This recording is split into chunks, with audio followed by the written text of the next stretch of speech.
Guys ready to go? I think we're ready. Good morning, trustees. How's everybody this morning? Good morning. Good, thanks. I believe we're ready to get going. Trustee Watson, the audit committee. Yes. Good morning. Roll call, please. I will note that all the trustees are present and except trustee Nicholson, who is online.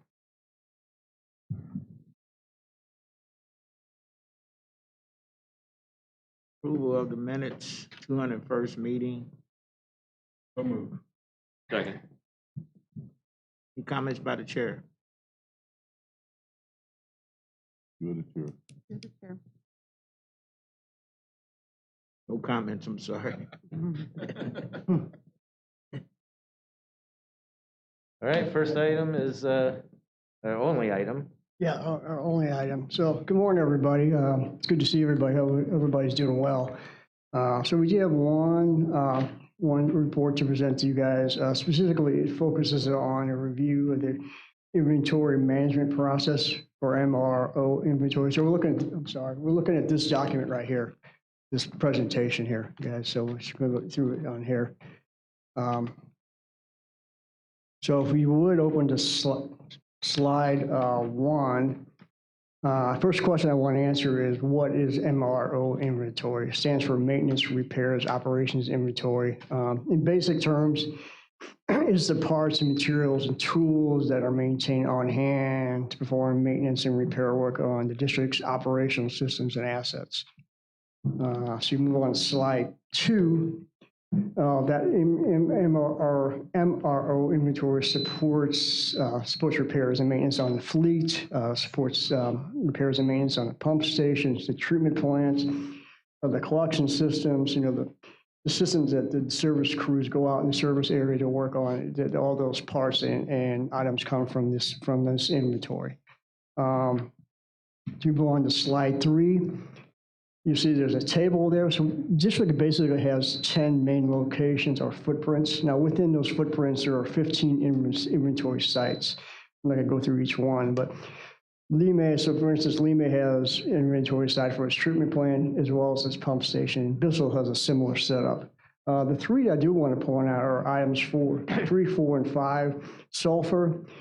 Sulfur, there is a yard and a garage. That is the central location. Grand Glaze is southwest. Again, there's a yard and garage there as well. And then in Minchard Yard, there is a yard and garage as well. That's up north. If you move on to slide 4, I'll show you, there's a little map there. It kind of shows where these locations are located. Look in the middle, down towards the bottom, towards the Jefferson County line. That's Grand Glaze, and that's located at 44 and 141. The crews that operate out of that location handle mainly the southwest area, the service area. You move on to the center in the green area, that's Sulfur. That's located at 44 in Hampton, about 10 minutes from here. And so the crews that operate out of there handle the central area, St. Louis City of our service area. Then you go a little further up around 70, you see Minchard, that's at 70 in Bermuda. It's right between West Florissant and South Florissant. The crews that operate out of there, they service the areas up north in our service area. Any questions? So on slide 5, I just want to give you a few pictures of some of the things we saw at some of the sites and what it looks like, give you a flavor. You can see the first top row of pictures is from the Bissell treatment plant. That's one of the biggest warehouses we have. A lot of equipment, a lot of items in that warehouse. The second row is the new Minchard warehouse. That's a building that Minchard took over. That's across the street. It used to be a building owned by the Ferguson School District, and they converted it into a really nice warehouse. They moved a lot of the yard items inside, and it's really a nice addition. Added some offices, so that was a good thing to see. I think it really worked well.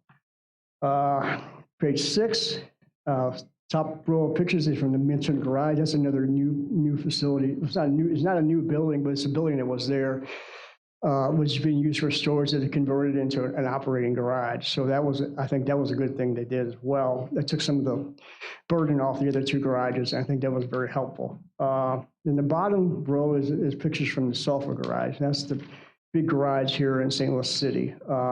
That garage can probably work on 6 vehicles at a time. The other 2 garages are smaller, and they basically can handle about 2 vehicles at a time. If you move on to page 7, slide 7, that is Sulfur Yard. That's the yard here in St. Louis City. That's right at Hampton and 44. And then the bottom row, you can see Limay Treatment Plant and Pump Station. So I just kind of want to give you a feel for what we were seeing out there when we were out there. Slide 8. The last time we reviewed this area was in April of 2017. We actually did an audit in 2011. So we've done 11, 2017, and 2022. So basically over 4 or 5 years.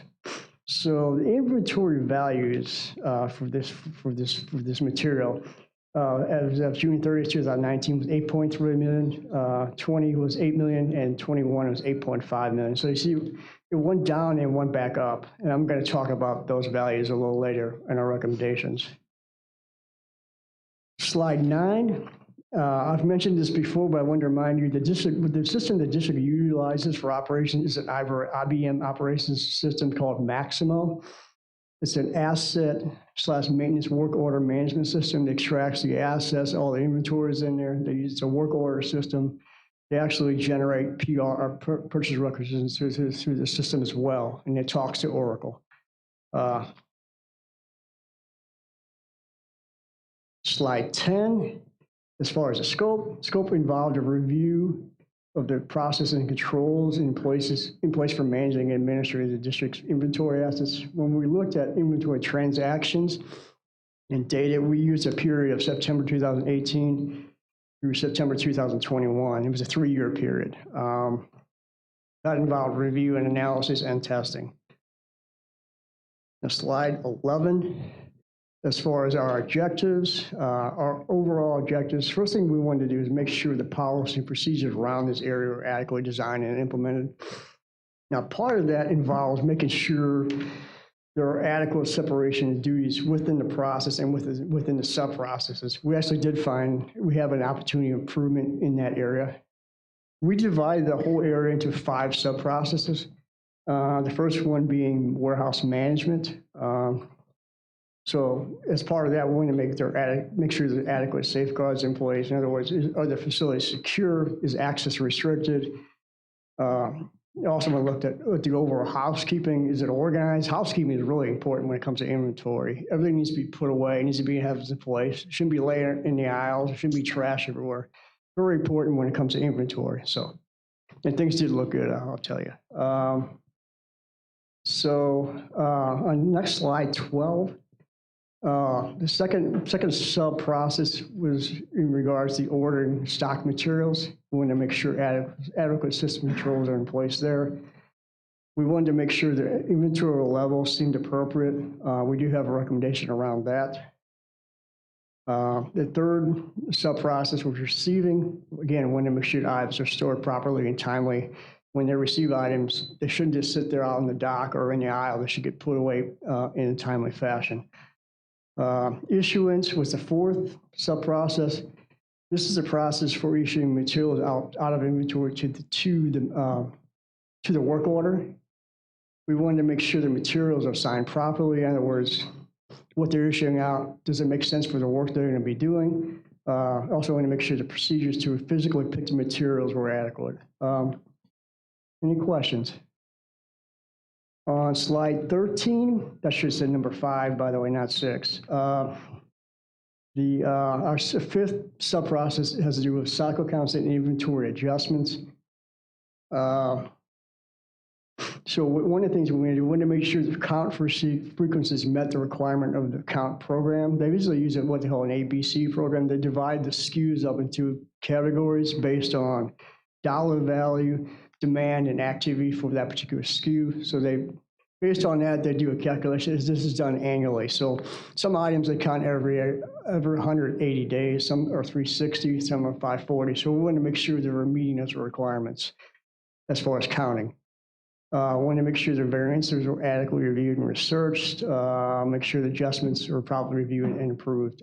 We do have a recommendation around the adjustment process and the approval process.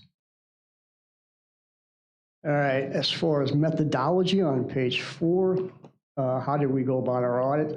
First thing we do was get a hold of the actual hard copy and documented procedures, through those. Then we spent a lot of time meeting with the inventory manager. He's very knowledgeable and very helpful in this area. He knows a lot about this process. Spent a lot of time with him going over processes. Then we went out to the various sites. We actually went to 11 of the 15 sites that I showed you at the beginning of the presentation. Saw everything in real time, saw the movement of inventories. We looked at the housekeeping, saw how things were organized, looked at the security and so forth. We also obtained access to the district operating system, Maximo, as I mentioned.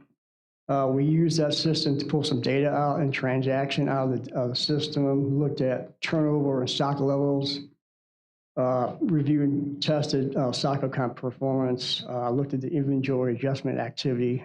We also looked at all the transactions by user. We were able to see, who's doing what. And from that testing, we were able to identify some separation of duties issues. So we saw some conflicts there.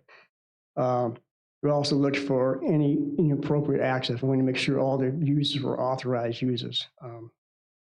Any questions there? You guys have a tolerance for inventory? I'm sorry? Do you have a tolerance for tolerating? Oh, I mean, Zero is, I'm sorry? I said zero is obviously the best. Well, yeah, obviously, but when they do their cycle counts, they basically go back and review anytime they have an error, they go back and review it and they figure out what happened, basically. So they try to figure out every time they have a difference one way or the other. I guess I don't know if that answers your question.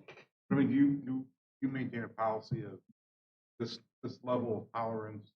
Okay, if above or below that number. I don't think there is a number they use, but anytime. I can answer. Oh, go ahead. Trustee Wabi, yes, our goal is zero, so we have no variance. Like Todd was saying, whenever we do find a discrepancy, we go back and investigate it and then do an adjustment, but our goal is zero. Okay. That's a good question, though, by the way. So we're on slide 16. So as far as the overall results, we had a satisfactory opinion, which is a clean opinion. So this went well. They definitely have made a lot of improvements since the last audit. Not that the last audit was a poor audit by any way, shape, or form, but they've definitely made a lot. Just made a lot of efforts and made a lot of improvements from what the status that existed from the last audit. So we did identify 3 opportunities for improvement, and I think in each of these areas, you'll see that they are on the right track. But I think in each area, they just need to take it a little further in each area. So we'll go over those right now. If you have any questions, please let me know. On slide 17, the first area is inventory levels in E&O.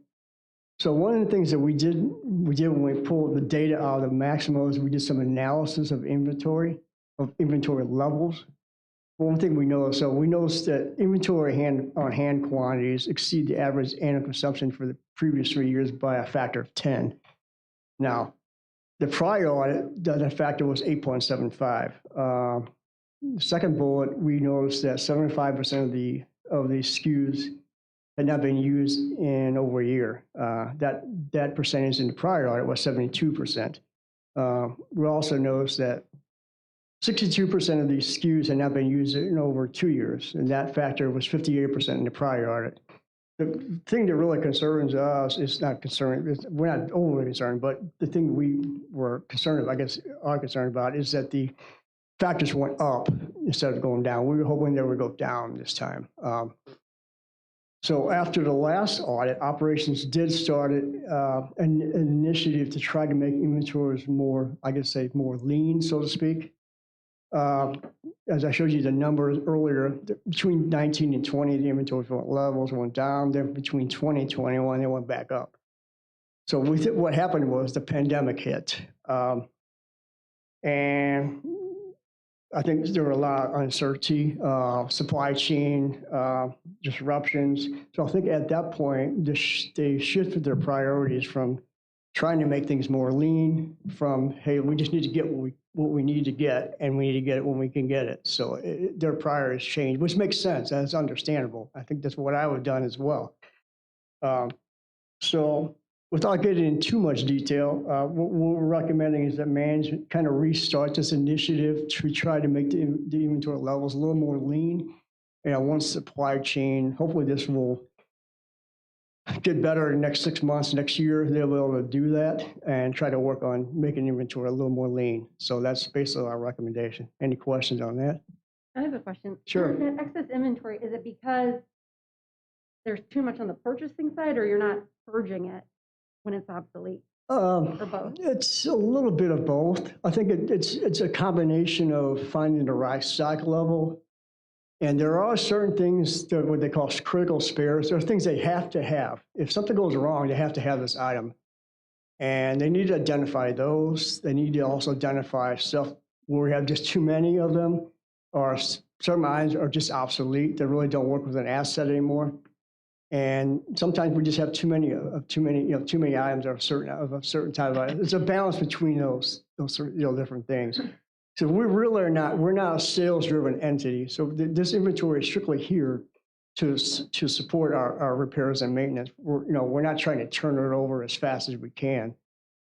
So I think it's a balance between those three categories. And I think, again, I think they were very worried about not having things and something breaking down. So I think they were buying stuff when they had opportunity to buy it, as opposed, they might have made a different decision in a different atmosphere. So. I'm just trying to figure out, to what extent are we overspending in this area? I'm sorry? To what extent are we overspending? Yeah, the idea is not, I don't think they're overspending. Okay. Yeah. Yeah, I don't think we're overspending. Sorry, if I can jump. No, go ahead. For a second. Our inventory levels, the dollar amount varies up and down for a number of factors. We could have large purchases that come in and we're taking a snapshot of what's going on. It's driven by inflation. We're always under pressure just due to commodities going up and what we have to purchase. We're also doing a lot of new construction at our facilities. And as we bring in new equipment, it's much more expensive than the equipment we've been replacing. So as we buy spare parts for that equipment, our inventory value goes up. Even though we may have the exact same number of items in inventory, it just naturally drives the dollar value higher. Okay. I was just hearing that we're buying things we don't need. Is that? No. Okay. No. We don't have any problem with obsolescence of parts due to changing technology. Well, we obsolete things on a routine basis, just because we're doing away with older equipment, and so we'll take all of those spare parts that are associated with that equipment and dispose of them. That's not a problem level. No. It's one of the things they're working on. They do it on a regular basis. Yeah, at times, some certain parts that are not used anymore, and they have to write them off basically. So. If the on-hand inventory is 10 times the average consumption, what would you recommend? What's the right factor to hit at? Good question. We were hoping it was going to come down from the 8.75. I don't know what the exact, what a good factor. I think the more you can get it down towards, it's never going to be 1 or 0. Again, we're not sales driven. I would say maybe a 3 or 4 or 5, something like that, if you can get down that level. It should certainly be lower than it is. Yeah. Just a little picture, the treatment plants, the inventory turns over much slower there and at the pump stations, whereas the commodities that are stocked at our maintenance yards that are with the sewers and all the manholes, we turn that inventory much more frequently. I think on average we turn that inventory annually or less than annually, whereas the dollar value at the treatment plants is probably turned 2 years, 2.5 years. And it's because we have some spares that we have to have on site because you just can't get them in time. So we have to stock them. Yeah.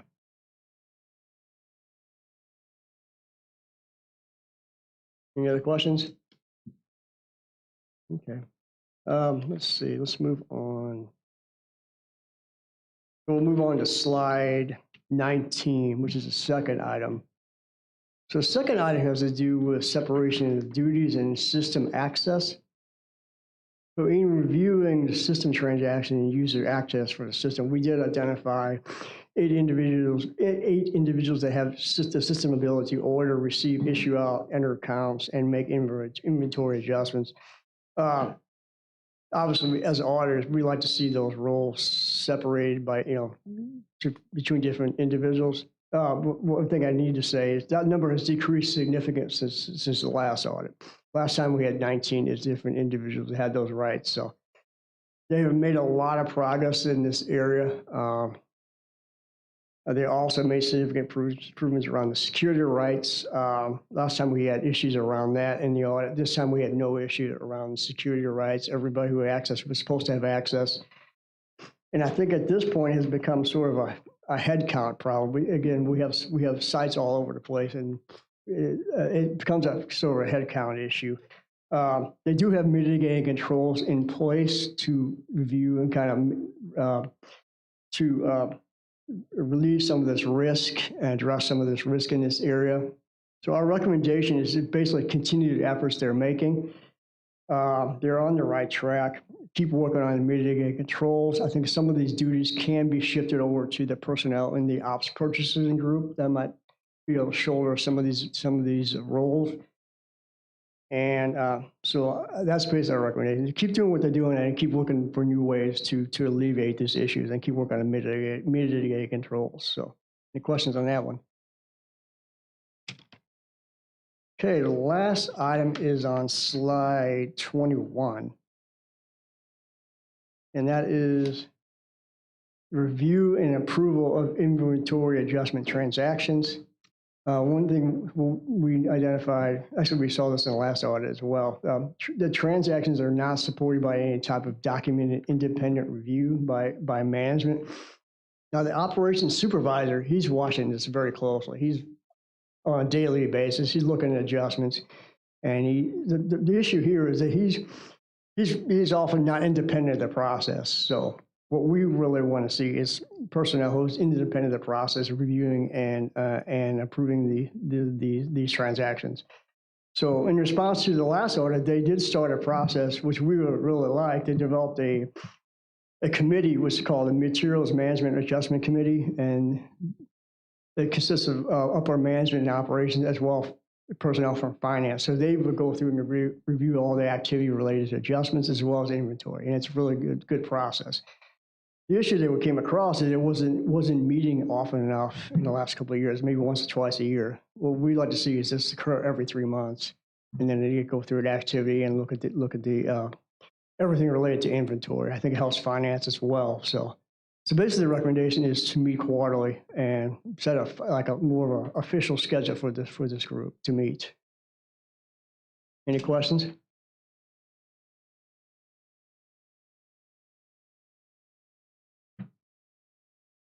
That's all I have. I appreciate your time.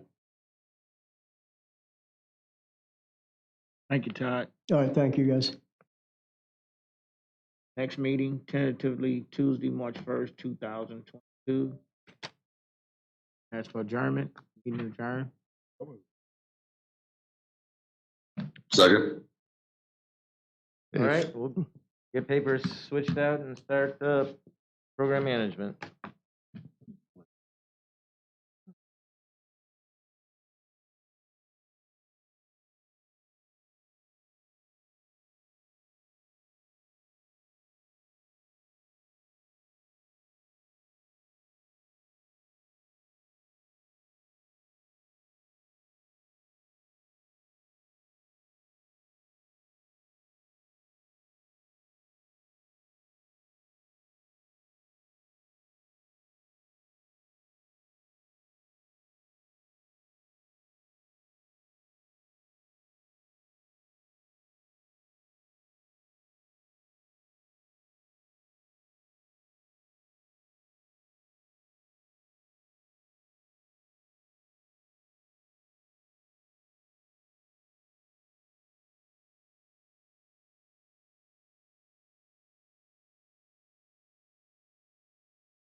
believe we're ready to start the program management meeting. Good morning, everybody. Welcome to the 226th meeting of the Program Management Committee for the Metropolitan St. Louis Sewer District. Can I get a roll call? We'll note all trustees are present and you are online. Can I get the approval of the minutes for January 4th? Second. Is there any business to be discussed from the engineering department? Oh, yes. I'm Bruce Litzinger, Assistant Director in the Engineering Department, filling in for Rich Underfer. And Sharon Parker would normally be here, looks a lot like Brad Nevoy, Assistant Director of Design this morning. So we've got about a dozen engineering items for the February 10th meeting. And the first one is project on Park Drive sanitary relief. Appropriates additional funds. It's an unplanned supplemental appropriation on an existing construction contract with cold grading. Work to be done consists of construction of 2,373 feet of sanitary sewers in size from 18 to 21 inches in diameter. Construction is the first phase of a multi-phase improvement program. Purpose to alleviate wet weather building backups and overcharged sanitary sewers. Project will provide for elimination of one constructed SSO, provide for future elimination of a second constructed SSO. The additional appropriation is necessary because of change in conditions found in tunneling underneath an existing 10 by 10 foot box culvert crossing Kings Highway. Beneath the current box culvert, there were the remnants of an old concrete structure that were buried beneath the new box culvert. So the concrete and other large debris impeded the advancement of a tunneling auger.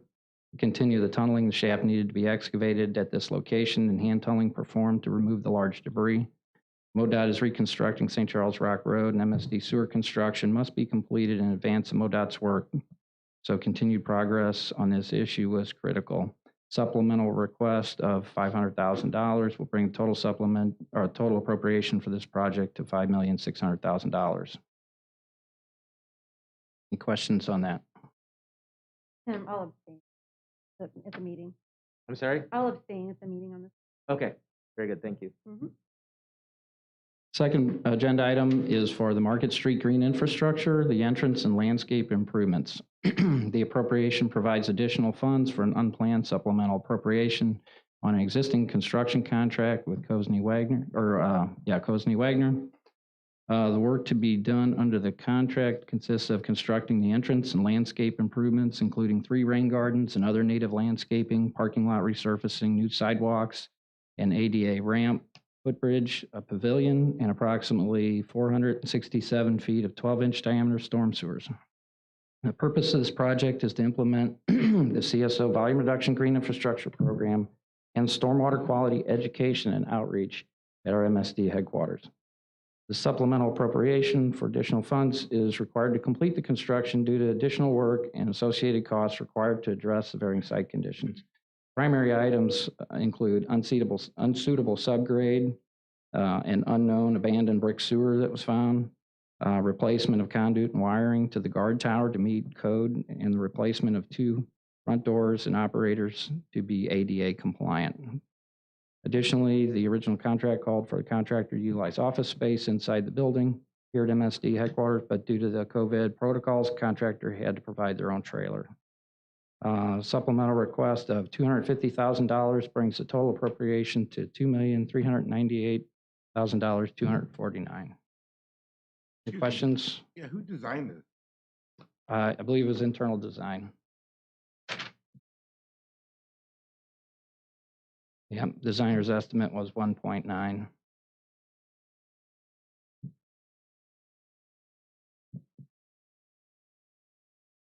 other questions?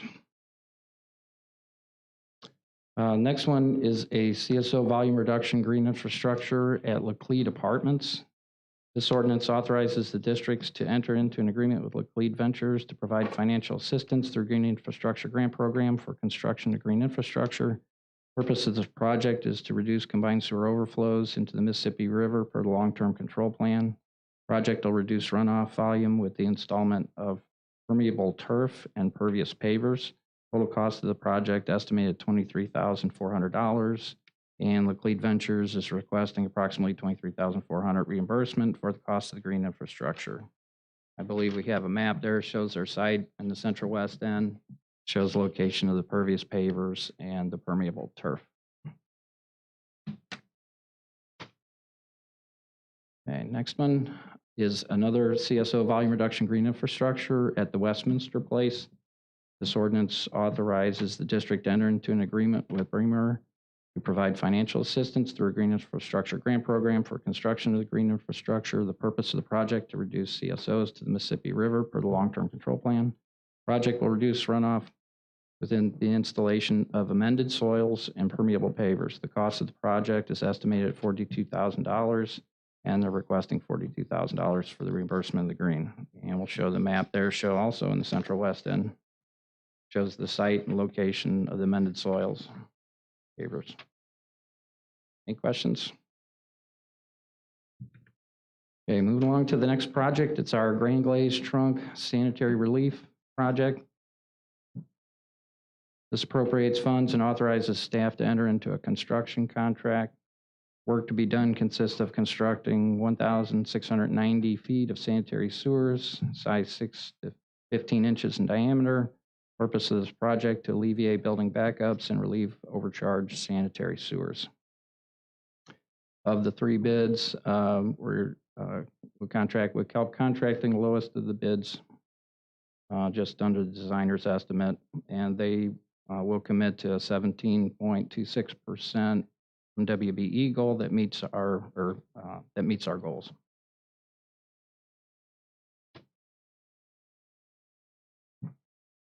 Okay, next one is infrastructure repairs wastewater. This appropriates additional funds for small infrastructure repair projects to be bid through purchasing, and this is an unplanned supplemental appropriation. So the work to be done consists of repair and replacement of construction of manholes, sewers, other infrastructure as identified by operations and engineering departments at various locations throughout the district. The work is part of district's ongoing CMOM program and complies with the acute defect repair requirements outlined in the consent decree. The recent immediate needs and acute defects have resulted in several costly and high priority repairs that had to be addressed within specific timeframes. This appropriation is to continue implementation of the small repair program. As projects are identified, contractors will be hired by the rules of the purchasing ordinance. The ordinance appropriates an additional $2 million to allow the repair program to continue, brings the total appropriation to $9 million. So some of the reasons for the additional appropriations, we had 4 immediate need projects that amounted to over $1 million.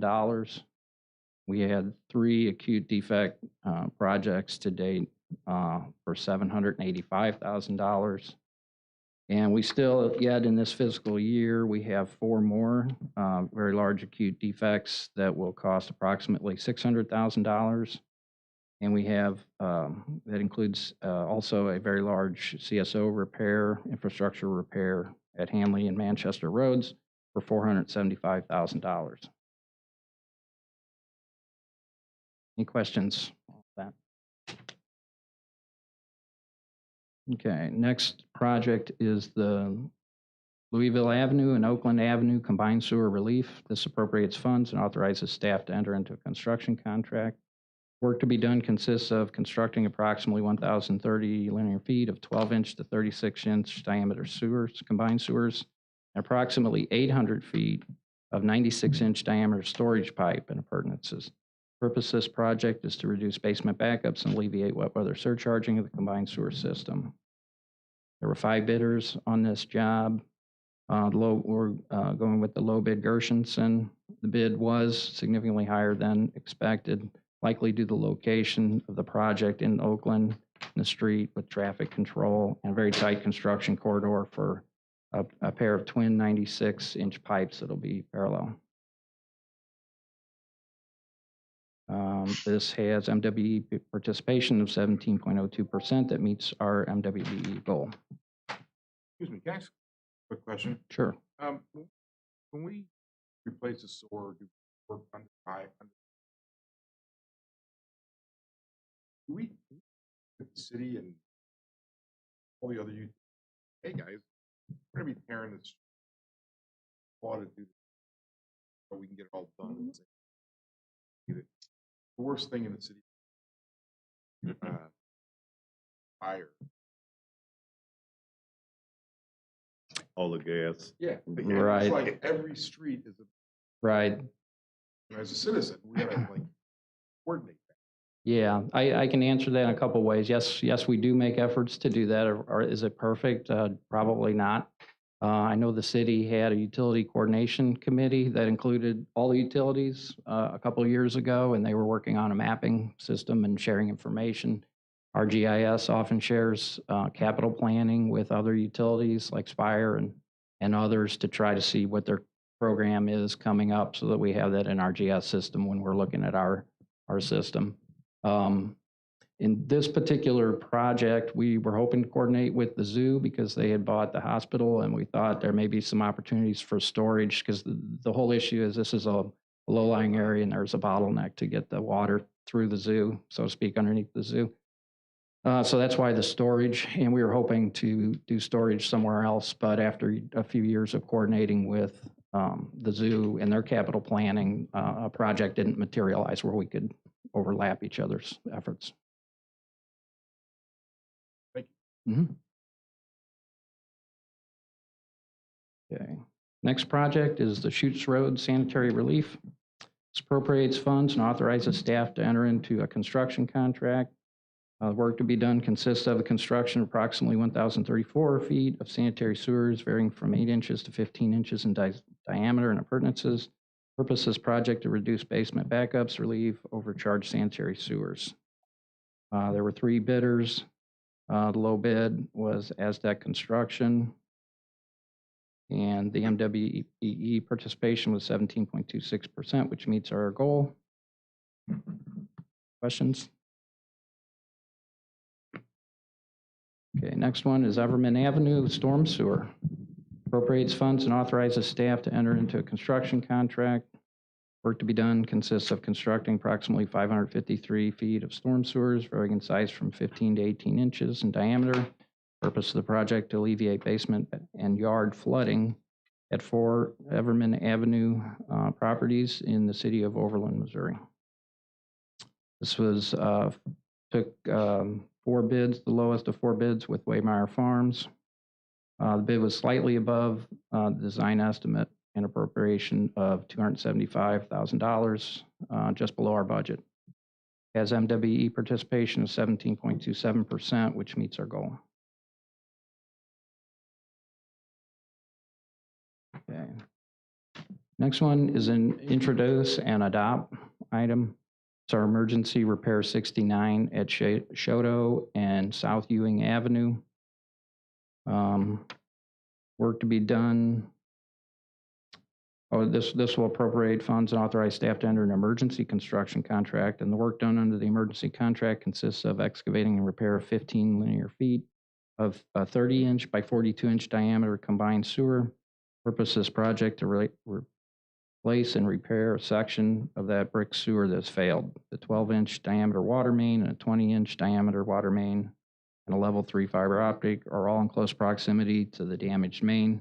The street is undermining and has occurred around the water mains and sewer main in the area and truck traffic along Shoto Avenue. Project is scheduled to be completed in 30 days. We declared the emergency on January 6th. The contractor, J.H. Barra, has been selected by the MSD emergency declaration policy. Repair is started and substantively completed at this time, although I think we're waiting on final site restoration. And the appropriation amount is $400,000. And we're for sure that our brick sewer failed. Pretty sure. I may defer for further insight with Alan Mueller, our Assistant Director of Construction, but yes. I'm saying the reason for the undermining is because of our failed sewer. We got a 12-inch water main and a 20-inch water main running right there. There's no problem from those mains that could Mains are actually possibly fine. show There were that two, it could be our line where the reason for our line to fail is because of the water mains leaking somewhere else? We work with the city water. It would be very hard to prove there were two valve boxes right there. Our line there, an egg-shaped brick sewer this size, is probably pushing around 100 years old at that location. Gotcha. So it would be really hard to point the finger at anyone else when I have a 100-year-old brick sewer right there. Right. They probably won't even want to listen with the 100-year-old brick sewer. Correct. All right. Thank you. Thank you. Okay, next project is the Newport Landing Pump Station Elimination Project. This ordinance authorizes staff to proceed with further condemnation efforts, including the filing of all necessary court pleadings and documents leading to the acquisition of permanent easement, temporary construction easement on one parcel located in unincorporated St. Louis County. The easement and temporary construction easements are needed to construct this project, which consists of the construction of approximately 1,508 feet of 8-inch diameter sanitary sewer. The purpose of this project is to reroute existing flows to an alternate trunk sewer to eliminate the Newport pump station. In order to help alleviate sanitary sewer surcharging, building backups during wet weather events as required by the consent decree. The district has been unable to negotiate a settlement with the property owner. I believe we have a map showing the parcel there.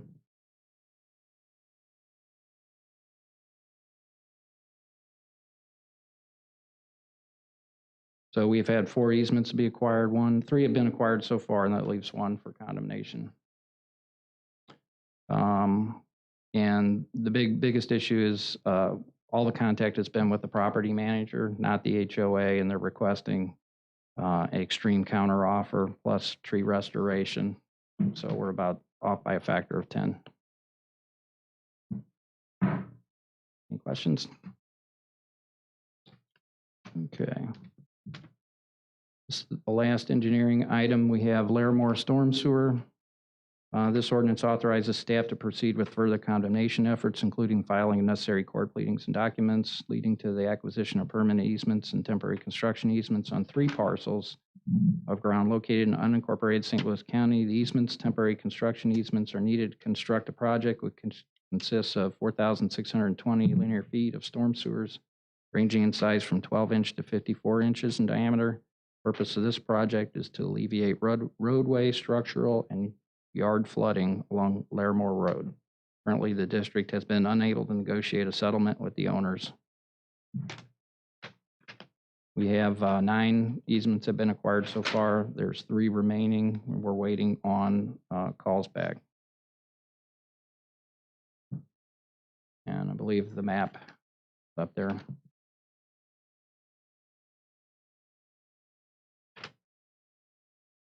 Any questions?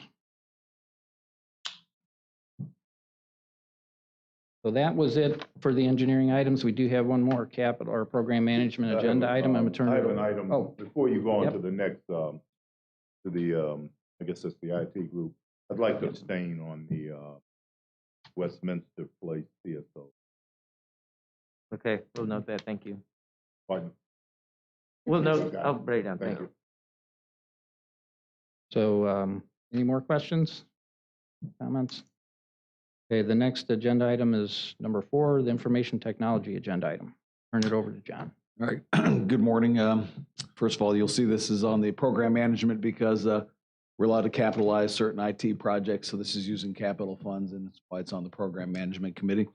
But this agenda item appropriates funds and authorizes the district to enter into a contract with Oracle to migrate our obsolete Oracle Business Intelligence applications, OBIA, to migrate to the Oracle Analytical Cloud, the OAC Cloud. So we're migrating our old analytics software database that allows the reporting, dashboards, and all those things to a more modern Oracle Cloud version.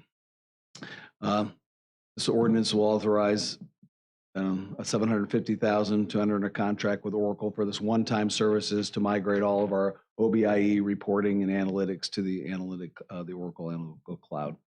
This was bid out, and there was a number of, this is bid out as professional service. There was a number of bidders, but only Oracle had a responsive bid that stepped us through the proper migrations from the older versions through each of the 3 subsequent versions, and then ultimately we'll migrate it to the cloud. And the reason we chose a response, even though it was more expensive than others, is because it involved the least risk and then involved a lot less internal staff time. So while the others might have been cheaper, we have the larger Oracle project that we'll be bringing forth next month, and the staff time and resources related to Oracle's doing most of the work with less resources on our end.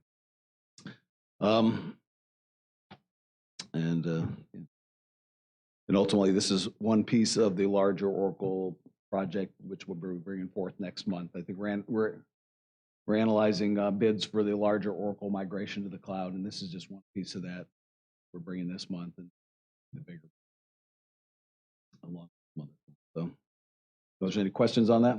Yes, staff, your staff costs, staff personnel costs were not factored. You considered them, but they're not factored in the.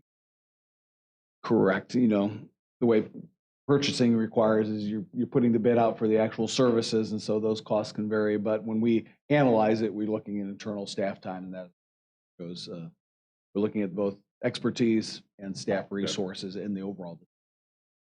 I mean, to me, it becomes difficult to explain without that other.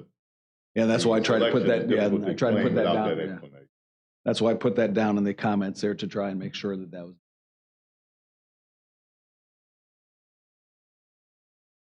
Any other questions?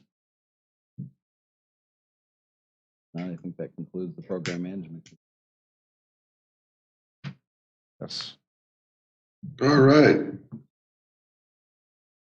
Thank you, Bruce and John. Our next meeting is scheduled for Tuesday, March 1st, 2022. Can I get a motion to adjourn? So move. Second.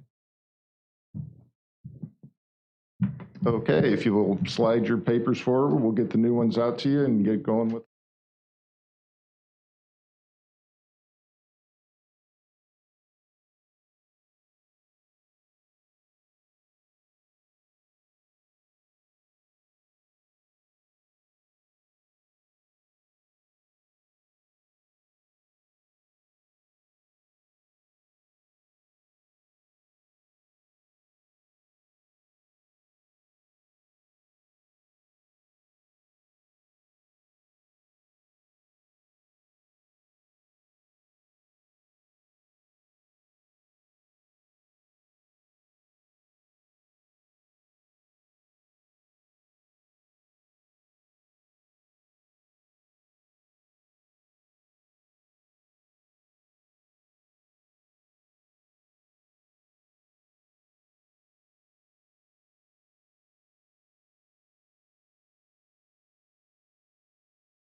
I believe we're ready to go with the Finance Committee meeting, but I'd like to make one clarification prior to getting going. Bruce came up and the question was asked with regards to the green infrastructure project happening here outside our building.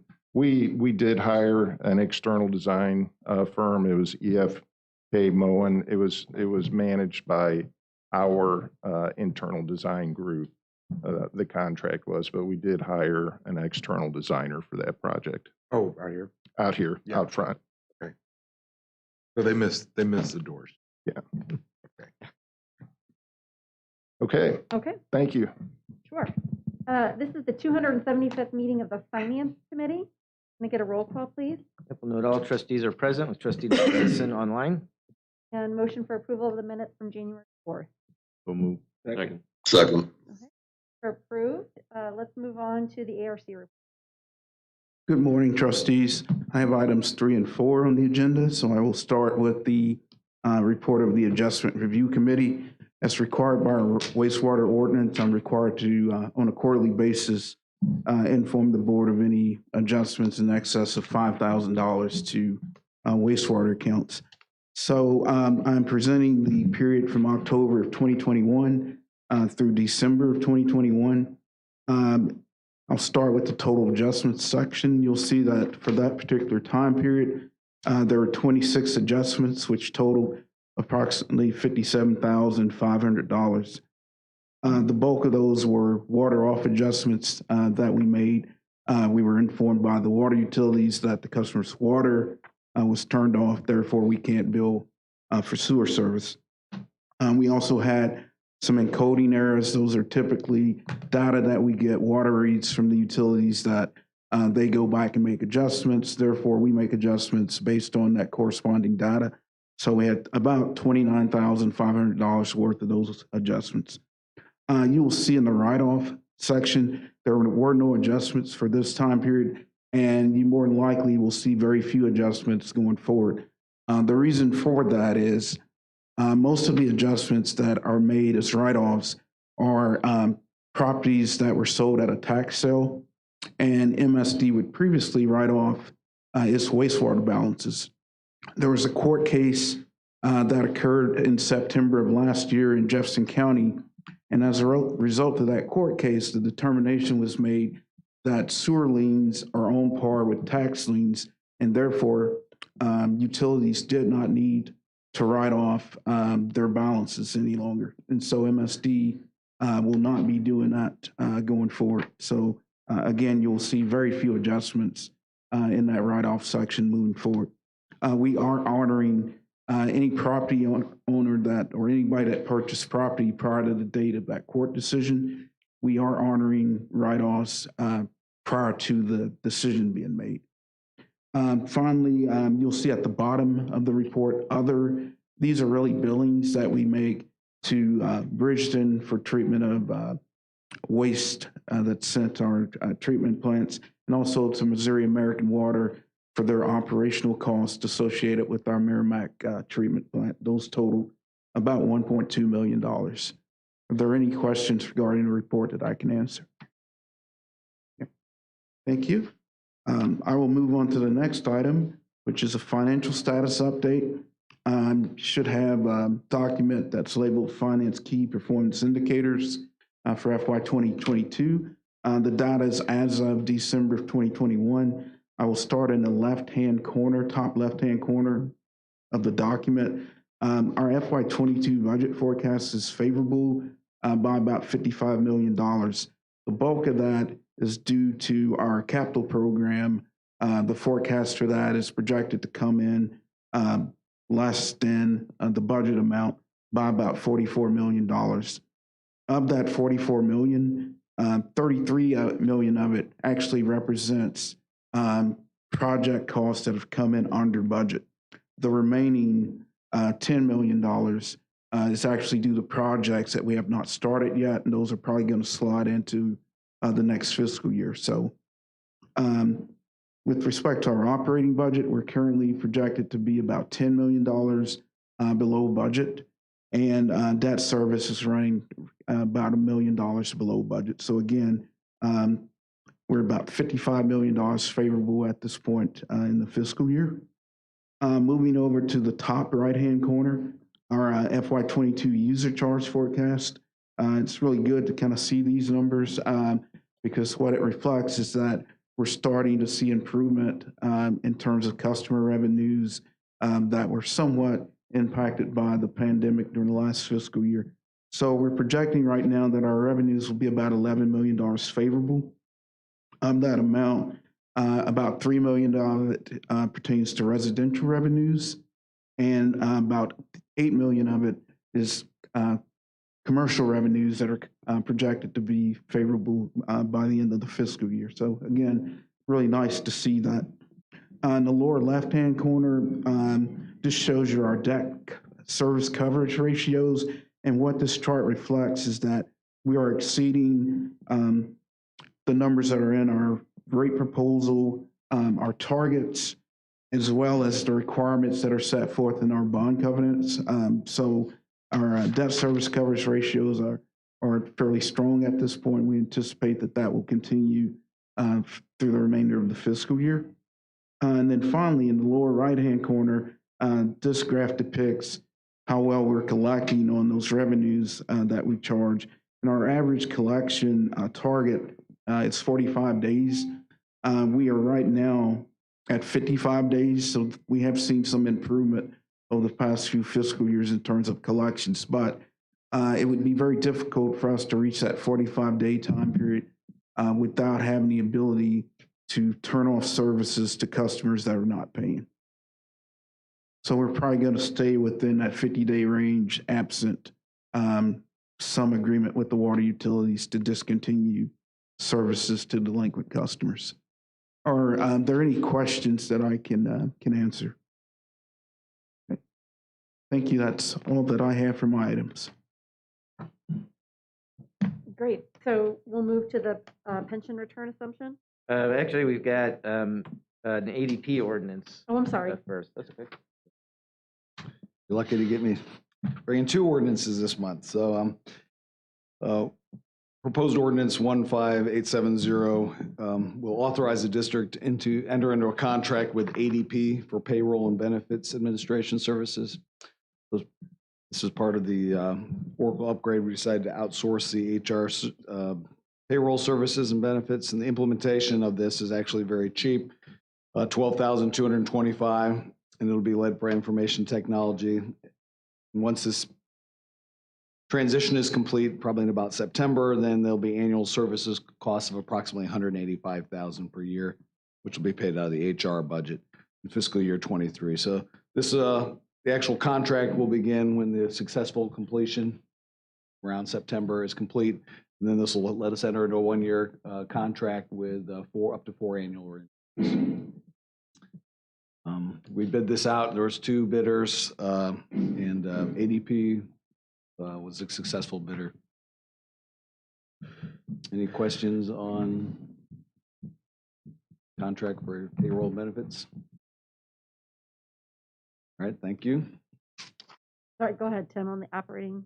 All right, thank you. Operating fund portfolio, by policy, we bring this up every month. It's just a review of our investment and investment performance. So I'll start in the upper left. The biggest change on this sheet is to the benchmark treasury. So interest rates have been rising pretty quickly, pretty significantly. So the benchmark rate has increased about 40 basis points this month, up to 1.1%. And that's 2 to 3 year treasuries, mostly in that benchmark. It's all 1 to 3 year treasuries. Our portfolio stayed pretty flat. We only turned over about $60 million, which is roughly 10% of our portfolio. And we kept it short because we have some big debt payments coming up at the end of May. So we didn't go out very long. That's a shorter rate. So we did not see a change in our yield to maturity that matched the change in the benchmark. Because interest rates have been changing so much lately, I think next month I'll just talk a little bit about interest rates and show you some of those changes, just so you can see kind of what we're seeing in the market. But right now, we are not making a lot of changes to the way we're investing the funds. We're still trying to match our needs. The biggest difference between our portfolio and the benchmark is what you see in the bottom right hand. It's a maturity distribution. Again, that the benchmark is all 1 to 3 year treasuries. We have a significant portion earlier because we have large debt payments, because we have capital payouts, things like that. Sector allocation in the upper right, that just shows that we're within policy limits. We continue to stay within policy limits. And the fund summary shows you just where on balance our funds are. Bulk of it is operating funds that are used for a variety of things across. Any questions about the operating fund? All right, now what you've all been waiting for, the pension assumption discussion. So excited. So just to start off, I'm making a recommendation here that we lower one of the key assumptions that we use to manage the pension plan, and that's the assumed rate of return. I'm recommending that we lower it from its current 6.75% down to 6.25%.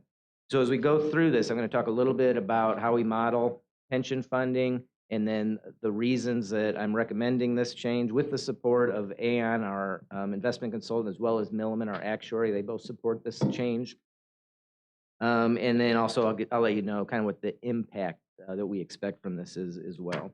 So this rate, just is kind of a little bit of background, is what we use to discount future benefit payments to come up with the present value of liabilities for today. And that's one of the key things we use when we talk about funded percentage of the plan. And it's also how we model future investment return. The money we're putting into the plan is invested, and a part of the funding equation is what we expect those to return in the future. Right now, we think that amount is too high because of where the market is right now and what Ann is telling us. So we'll look at that.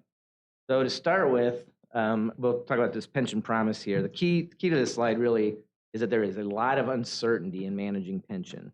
And we manage that uncertainty by making projections or assumptions about what's going to happen in the future. We have to make assumptions about how many participants we're going to have in the plan, how long they're going to work for the district, when they'll retire, how long they'll live in retirement, how much they're going to make while they're working. And so we have assumptions for all of those things. And all of those things kind of help us model out the liability side, what our payments are going to be in the future. And so that's where we start. And from there, we kind of can work backwards and say, okay, how much money do we need in the plan? When do we need to put it in the plan? How much will it earn? And that helps us kind of plan out how we're going to pay for those future benefits. We have a little bit, on the next slide, we've got a little bit of a better view of what's going to happen than a lot of plans, because our plan is a closed plan. After 2010, the plan was closed. New members were not added. That's that dotted line you kind of see down the middle of that graph. And so what happened when we closed the plan, the orange line is active participants. Prior to the plan being closed, you can see at the measurement times of these, we had anywhere from, say 800 to 950 employees. Since the time the plan was closed, we've seen a sharp drop because we're not adding new members to the plan. The blue line is people who have already separated from service from the district. So those people are all already receiving retirement benefits, or soon will be. That number is going the other way, because as people retire from the plan, they move to retire from service, they move to the retiree receiving benefits. Because our plan is closed, we've got, again, not certainty, but more visibility then into what our liabilities are going to be in the future. Because most of the people who are ever going to receive benefits from this plan have already retired or already receiving benefits. The amount of people that will receive benefits in the future is capped by the graphs you see here. The endpoints, some of those are the most people that will ever be in the plan. The amount of people that will receive benefits in the future is only going to decline as we go forward. So that gives us a little more visibility into what we expect on the liability side. And Tim, that, excuse me, what's the total number of actives? Is it like 450? it's a little bit less than 450. So I think it was around 420-ish, and that was at the end of 2020, which is what the last actuarial report. So we're just starting the new actuarial report. So by May, hopefully we should have a new one and give you a new updated number. Okay. It seems like there's been a pretty steady decline. Do we know the demographics of the current actives? Is there going to be a point where, there's a huge drop off because they're all approximately the same? So we do have demographics. So part of the actuarial report is there's a grid that shows years of service and age, and so I can bring that to a future meeting just to show you. Sure. I can send it out, but just since you asked, we'll show it publicly too. But what we've seen is a pretty steady decline. I want to say 50 ish, maybe retirees a year moving, so it's been pretty steady. And I don't, I, you know, it's hard to say. We have a rule of 75 here. So once somebody reaches a sum of 75 years between their age and years of service, they are able to retire. But it's not uncommon to see people working beyond that time because they continue to accrue benefits. So all these active employees are still accruing new benefits based on years of service, based on increased wages. So the actuary does make guesstimates as to how long people will work for the district, but it goes beyond just that age of 75. So off the top of my head, I don't remember seeing that there'll be a big spike, but there is a range of people still within different age buckets and service years. I'll bring that to the next one because I think that is interesting information.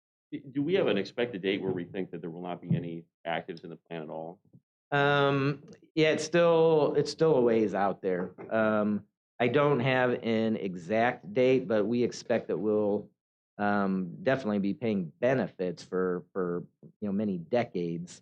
If we have 400, I think we still have some people that are in their 30s that are in the plan. Okay. So we're still talking a few decades probably until there's no actives. Fair enough. On the next slide, this is just another slide to give you, we're still talking about the liabilities a little bit. I'm going to start with the red lines. So the solid red line is historical benefits paid to retirees. The dotted red line is the projection for payments to be made to retirees. So what you see is, still kind of a strong increase in that expected future payments. At the top of the chart there, it starts to level off, and then even you can just barely see it start to go down a little bit. And that's the impact not adding new people to the plan for a period of time. But the key is we still expect a lot of benefit payments to be made. Just this 20-year period is probably about $550 million of benefits.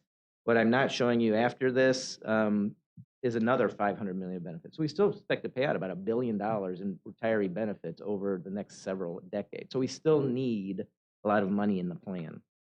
The green line that you see is our historical contributions. So those are calculated by the actuary based on expected payments, based on what we expect our investments to return and things like that. So you can see that for a while until the plan was closed, the benefit payments actually matched the benefit contributions matched the benefit payments pretty well, which meant that all of the investment earnings kind of stayed in the plan, stayed invested, continued to grow for use in future years.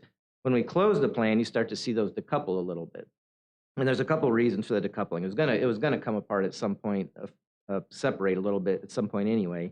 But we capped how much the liabilities were gonna grow when we closed the plan. So future liabilities now as we go forward are less than they were assumed before. And we've also had really strong investment performance in the last few years. Since 2008, equities have averaged more than 15% a year. That is way more than historical averages, way more than our models expect. And so that strong performance has also pushed our contributions down because the model we use to calculate what we should contribute says, oh, you're getting a lot from your investments. That means you can put less in. The issue is that we do not expect that kind of investment performance to continue, not only not at that level, but even at the 6.75% level that we're modeling right now. We expect it to be lower than that. And so having that 6.75% too high tells the model to push contributions down because we're expecting more from investment. But now our investment consultant, actually for a while, has been telling us that number's too high. So we've been making changes, we've gone along, but it's hoping that market conditions would change and kind of meet us halfway. But it hasn't happened yet. And so we can see a little bit of that on the next page. So here we've got a couple of tables that look at historical expected returns. So this comes from a survey of dozens of plan consultants, not just ours. So you can see this is really an industry thing. It's not our consultant being too conservative. This is what the industry expects. So the big part of this table is the different investments that we're invested in for our pension plan. You can see from 2013 to 2021, every single one of those, the long-term expected returns have declined. Not only from 2013 through 21, but pretty steadily throughout all the years. They keep going down. Historically, these have probably been a little bit more stable. Because interest rates have been low for so long, bond returns have been low for so long, expectations have definitely changed.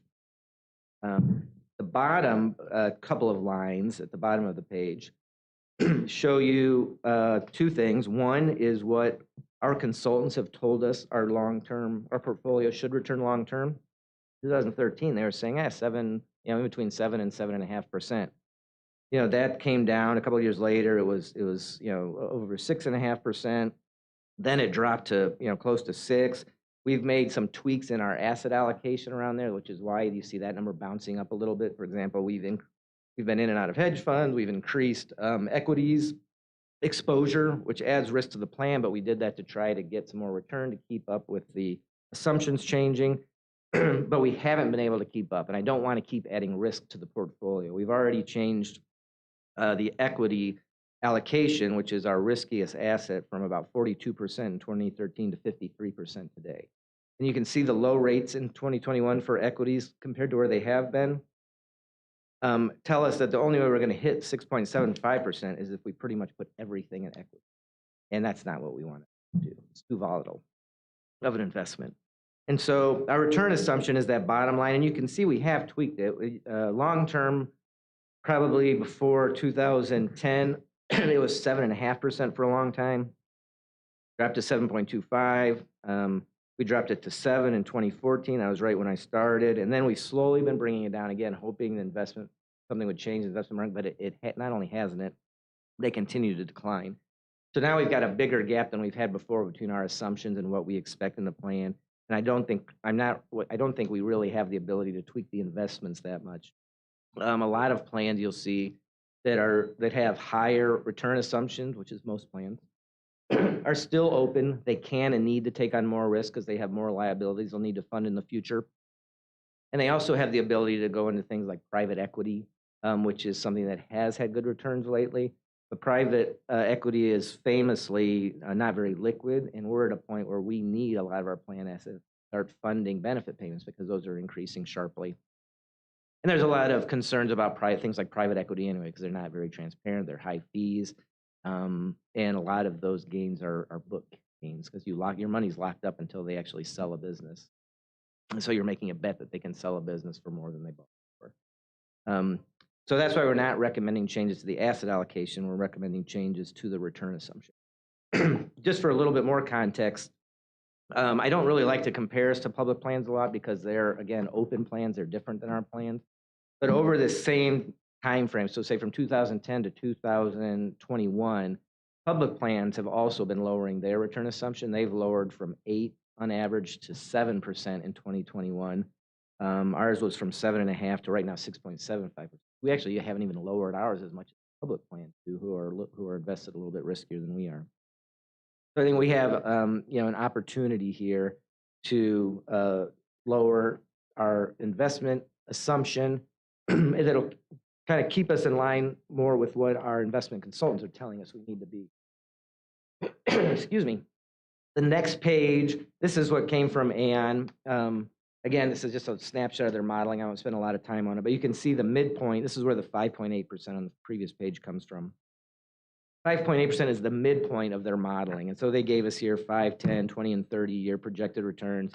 You can see how the range of returns narrows as you go out farther. Near-term returns are going to be more volatile because there's less years involved, so they're more subject to potential big swings.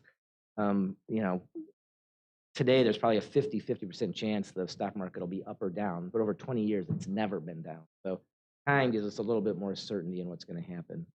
But what Aon is telling us, what all the consultants are saying and have been saying, is that we should expect less return in the future than what we've been getting historically. So the next page, we'll talk a little bit just to kind of about the impacts of that. So there's two impacts. One is the impact on our plan.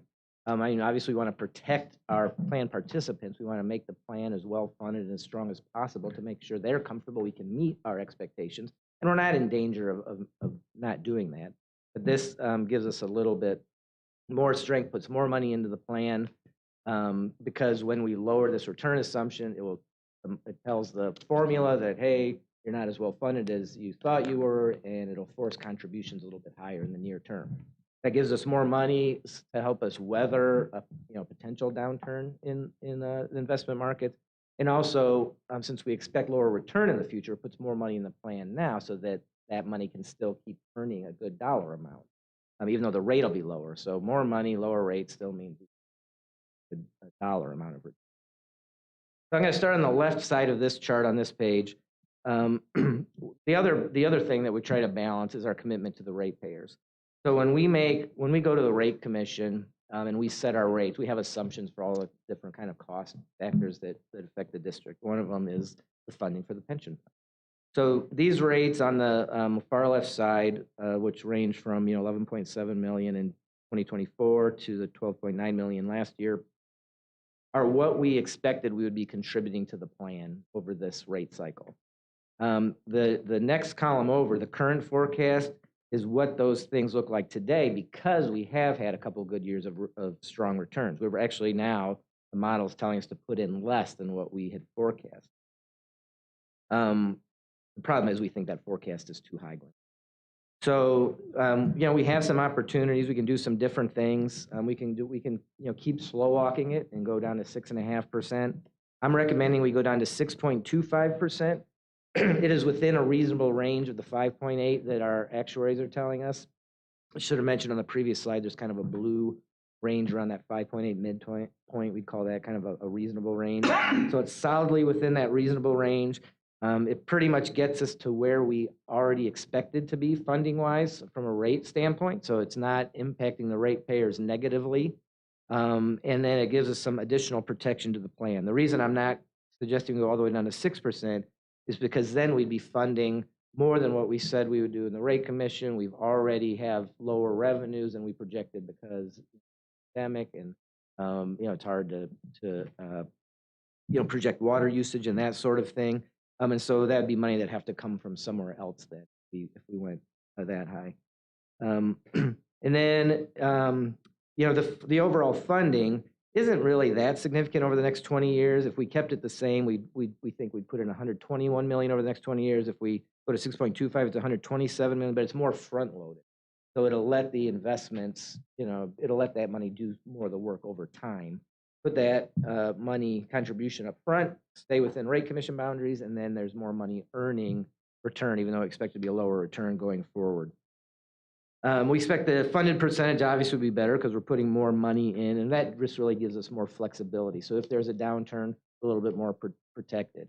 If for some reason, and I should point out that 5.8 midpoint, that just means it's just as likely returns will be lower than they will be higher than that. So, there's no certainty in what investment returns will actually be in the future. We just expect them to be lower. 5.8% is the midpoint of Aon's modeling for our plan.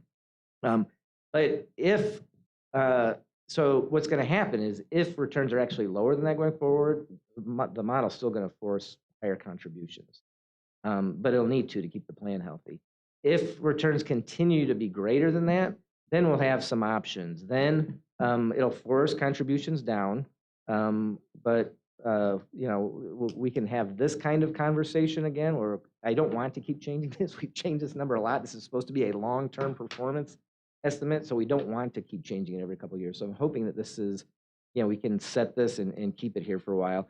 But it also gives us flexibility if interest or if the forecast for returns do increase in the future. Now we can talk about possibly even de-risking the plan. Hey, maybe we can go back from 50+% equities to 40%. Maybe bonds will be earning a little bit more. And that would take volatility, investment volatility somewhat out of the plan, and it would make us less susceptible to big swings in the stock market. We haven't had a really big swing for a calendar year anyway that's lasted for a while, since 2008. But most plans still haven't recovered from that. I mean, our plan for 2000 was 100% funded. The first couple of years in the early 2000s were bad years, dropped funding status, clawed back up, and then 2008 hit, and that knocked plans right back down. And we still haven't gotten back up to the level. Most plans, public plans, have not. And what's the current funding level of the plan? So currently, based on the last actuarial report, again, this is 2020, it was 86%. Which is not bad. That's roughly at that time probably 10 percentage points higher than other plans.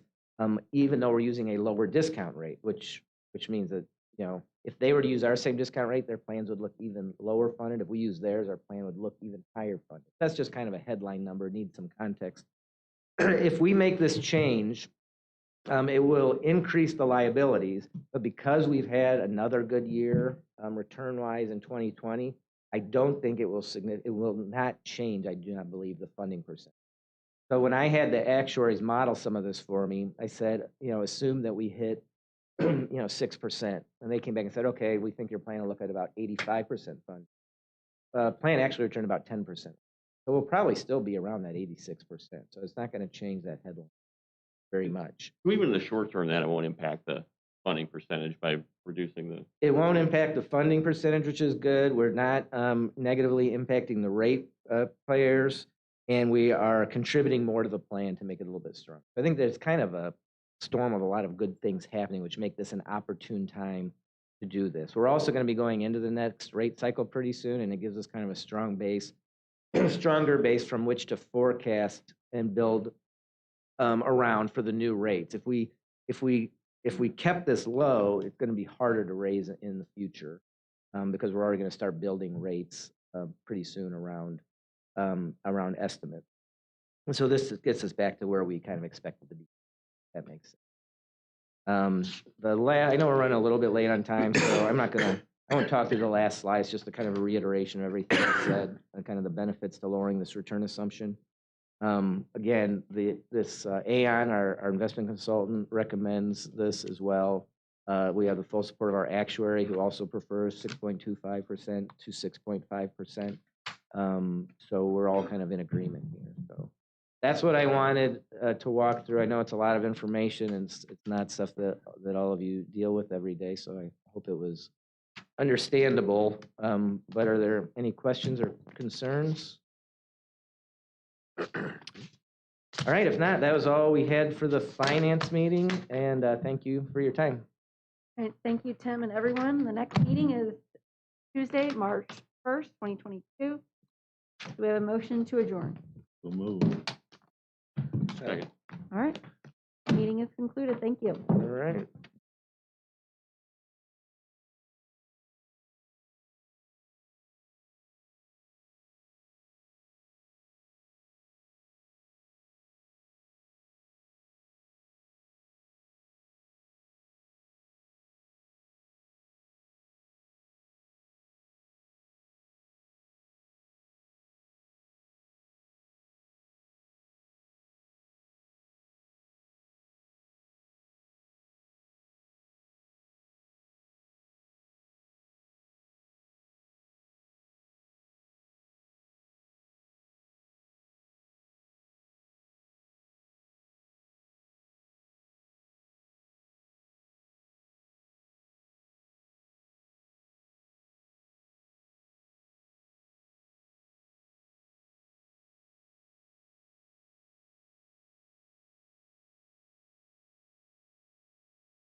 Thank you. Welcome to the February 2022 meeting of the Stakeholder Relations Committee. Can I get a roll call, please? Yep, we'll note all trustees are present with Trustee Nicholasison online. Thank you. Thank you. There are no comments by the chair. Can I get a motion to approve the minutes of the January 4th meeting? I'll move. Second. Second. Okay, thank you. Minutes are approved. First item, Ms. Meyer, how are you today? I'm good. How are you? Well, I have number 4 and 5, so I'll just take both of those. doing both. Number 4 is proposed resolution number 3730. It will authorize the first renewal year of an existing contract that we currently have with Shands, Elbert, Johnalakis, and Giljam. They provide us specialized legal consulting services on matters that we deal with when developing the stormwater and wastewater rates. and associated regulations and policies around those. So Bob Murray is the attorney that I primarily work with, and he supports the district when we have legal questions around the creation of our stormwater or wastewater rate. The original contract was a one-year contract with 3 option years. And like I said, this resolution will be for the first option. How much money did we spend with these guys last I knew you were going to ask. year? I've come prepared. I'm getting a reputation. Over the last 4 years, we have averaged $26,000 with them. So year by year, it varies from about 45,000 down to 3,000. So it all kind of depends on where we are at in the rate proposal cycle.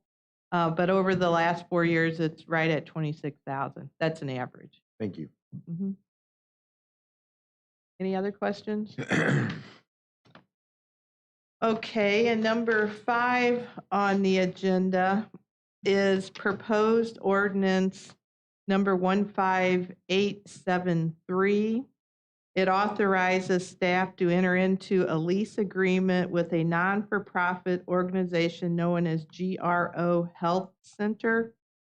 The lease is for a strip of property owned by MSD at 345 Whittier Street. GRO will use this property, proposes to use this property as a community rain garden education center. The lease is for an initial 5-year term with 1 5-year renewal option. The annual rental is a nominal amount of $1 based upon the nature of the lease and the tenant being a non-for-profit. The lease is conditional upon approval of the use of the property as a community rain garden by the Board of Aldermen. My understanding is GRO needed a lease in place before the Board of Aldermen, would look at it and potentially approve it.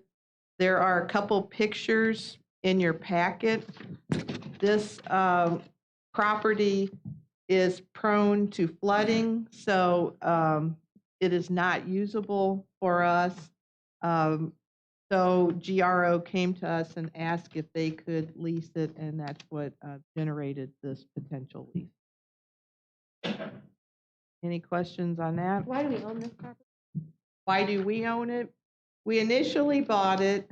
We initially bought it and the parcel next to it back in 2016. There was a car repair shop on the site that's vacant now. We were going to use it for building a pump station. I think is what we.